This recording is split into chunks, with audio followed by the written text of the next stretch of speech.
हे उठ ना ग प्लीज यार. काय झालंय हो, झोपू द्या ना. अगं धुणं भांडी कपडे सगळं केलंय, आता लादी पुसलेली आहे, नाश्ता बनवून ठेवलाय. उठ ना प्लीज, आता मला जाऊ दे ना प्लीज यार, उठ ना. दरवाजा तर लावून घे. अरे देवा, हे काय झालं?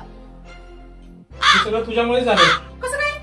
सकाळी तू लवकर उठत नाही, घाई घाईमध्ये गेलो आणि तिकडं जाताना शिडीवरून पडलो खाली. हे देवा, मी किती वाईट आहे. यांना आज काही झालं असतं तर माझं कसं झालं असतं. काय आज तू झोपली नाही, लवकर उठलीस? हो, मी रात्रभर झोपलेच नाही. का ग?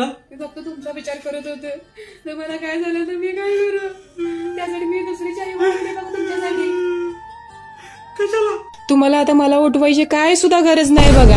आता ही चावी घ्या आणि तुम्ही सरळ कामाला जावा. तुम्हाला काय झालं गेलं तर माझं कसं होईल बरं. आणि सारी घरातली कामं कोण करायचं बरं. अहो ऐका ना जरा. हा बोल, काय झालं?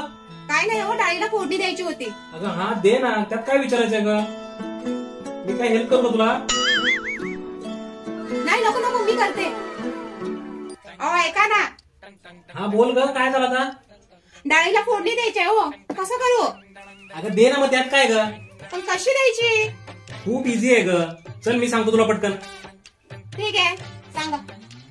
1 चमच जिरा, हा 5-6 कढीपत्त्याची पानं, हा 1 चमच मिरची टाक, हा 1 चमच मीठ, हा अर्धा चमच हळद टाक,